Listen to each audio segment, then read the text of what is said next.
تیری کتاب دا ذکر کرنے او کتاب کوئی عام کتاب نہیں،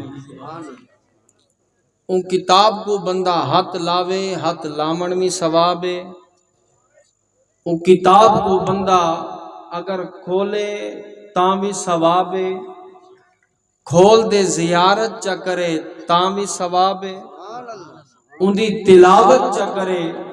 تاں بھی ثواب ہے، سبحان اللہ، او کو ترجمے نال چا پڑھے تاں بھی ثواب ہے، او کو تفسیر نال پڑھے تاں بھی ثواب ہے، ان دے اتے عمل چا کرے تاں بھی ثواب ہے۔ سبحان اللہ، سبحان اللہ۔ اللہ نے 1,00,000 کم و پیش 24,000 پیغمبر بھیجن، 4 آسمانی کتاباں ہیں، لیکن اے آخری کتاب جس ویلے آئیے میرے رب فرمائے کہ پیارے محبوب قیامت تک نبوتی تھوڑی رامنی ہے، امتی تھوڑی رامنی ہے، کتاب بھی تھوڑی رامنی ہے۔ ایمان نال دسو تورات، زبور، انجیل ہر پیغمبر کو رب نے صحیفے دے دے بھیجن،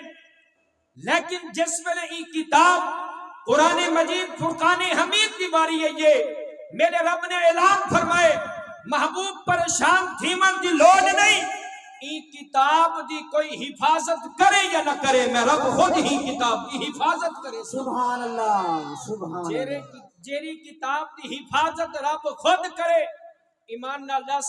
اگر بندہ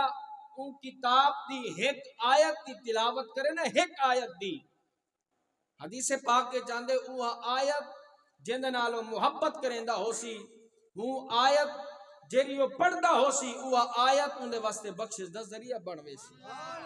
کہ سورت ملک ہے نا، حدیث مبارک مشہور سنی ودے ہو سو کہ جیرا بندہ ان دے نال محبت کریندا ہو سی، کثرت نال تلاوت کریندا ہو سی، بروز قیامت ایہو سورت رب دی بارگاہ چ التجا کرے سی، مولا اے میرے نال دنیا چ محبت کریندا ہائی، ای کو میرے نال چ بھیج۔ اعلان تھی سی بندہ گناہگار ہے، این دے گناہ زیادہ ہیں۔ سورت ملک قرآن پاک دی سورت تھی دے فرمے سی، مولا یا ان دے گناہاں کو معاف چا فرما یا میں کو قرآن چو کڑ چا۔ اللہ جس ویلے سورت ملک دے محبت دیکھ سی، اللہ فرمے سی من تیرے صدقے ان دے گناہ معاف فرما دے کو جنت کا حقدار دیا۔